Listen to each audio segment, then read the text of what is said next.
Halo teman-teman, nama saya Rahmat Ramdhani Orun selaku ketua dari kelompok 1 yang mana kami akan membahas hasil diskusi dari kelompok kami yang beranggotakan Albertina Lakahena, Rabenska Tulus, Marcia Para, dan Ratna Minati. Pokok pembahasan kami tentang risiko dan enterprise risk management. Proses manajemen risiko adalah tahapan yang dilakukan untuk mengelola risiko secara sistematis. Enterprise Risk Management atau ERM adalah manajemen risiko di dalam suatu organisasi. Enterprise Risk Management didefinisikan sebagai kompetensi risiko di dalam perusahaan atau organisasi. Risiko dan kondisi ketidakpastian. Risiko ini merupakan kata yang sudah kita dengar hampir setiap hari. Biasanya kata tersebut mempunyai konotasi yang negatif. Sesuatu yang tidak kita sukai, sesuatu yang ingin kita hindari. Sebagai contoh, jika kita jalan keluar dengan mobil, maka ada risiko mobil kita bertabrakan dengan mobil lainnya. Kejadian yang tidak kita inginkan. Jika kita mempunyai saham, ada risiko harga saham yang kita pegang turun nilainya sehingga kita tidak memperoleh keuntungan. Kejadian yang tidak kita harapkan. Jika bank memberikan kredit kepada suatu perusahaan, maka ada kemungkinan perusahaan tersebut gagal bayar, tidak membayar bunga dan atau cicilan pinjamannya. Risiko didefinisikan dengan berbagai cara. Sebagai contoh, risiko bisa didefinisikan sebagai kejadian yang merugikan. Definisi lain yang sering dipakai untuk analisis investasi adalah kemungkinan hasil yang diperoleh menyimpan dari yang Globalisasi dunia membuat keterkaitan perekonomian dunia lebih erat. Kejadian di suatu negara akan lebih cepat mempengaruhi negara lain. Dengan kondisi seperti itu, fluktuasi akan cenderung meningkat. Liberalisasi dunia atau membuka pasar domestik terhadap investor asing mempunyai efek yang sama dengan globalisasi. Hambatan antar negara menjadi berkurang. Aliran modal menjadi lebih mudah untuk masuk atau keluar. Hal semacam ini akan meningkatkan fluktuasi dunia. Sebagai ilustrasi, krisis ekonomi di Thailand pada tahun 1997 memicu terjadinya krisis ekonomi di negara-negara sekitarnya, seperti Indonesia, Filipina, dan Malaysia dengan cepat. Investor dengan cepat memindahkan dananya dari Thailand dan negara-negara sekitarnya ke negara-negara lain yang dianggap lebih aman. Terbukanya perekonomian dunia memungkinkan pergerakan modal yang cepat semacam itu. Teknologi yang semakin maju membuat investor atau pelaku pasar semakin canggih dalam memproses informasi.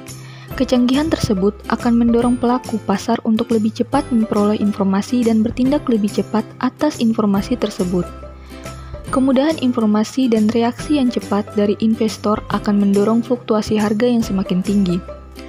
Globalisasi, liberalisasi, dan teknologi yang semakin canggih akan semakin meningkatkan fluktuasi harga, semakin meningkatkan ketidakpastian.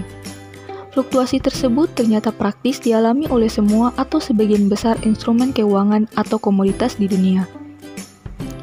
Dengan demikian, bisa diambil kesimpulan bahwa risiko ada di mana-mana dan risiko cenderung semakin meningkat dari tahun ke tahun. Sub pokok kedua, tipe-tipe risiko dan manajemen risiko.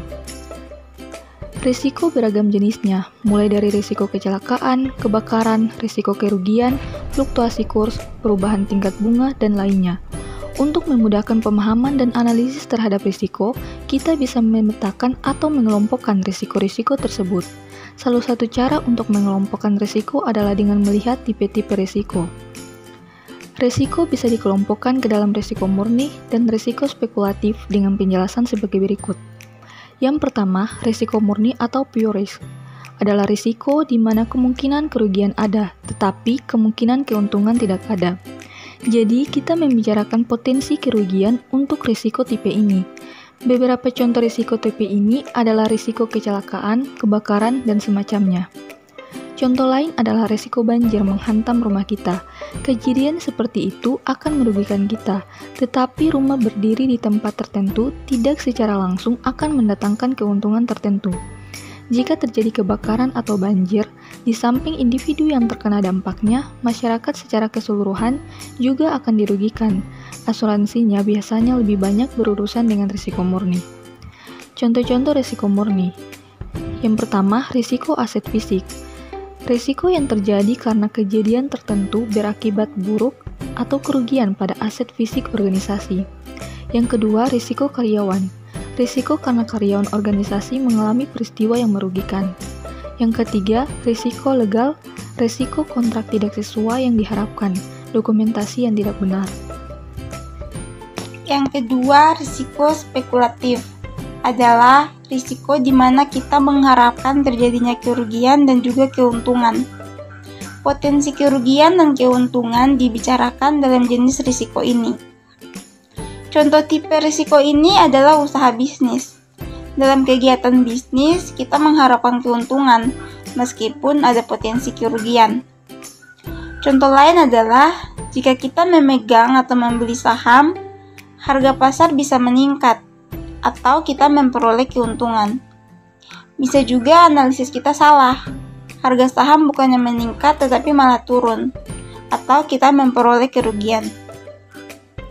Risiko spekulatif juga bisa dinamakan sebagai risiko bisnis.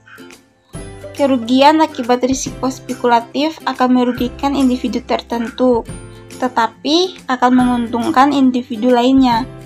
Misalkan suatu perusahaan mengalami kerugian karena penjualannya turun. Perusahaan lain barangkali akan memperoleh keuntungan dari situasi tersebut.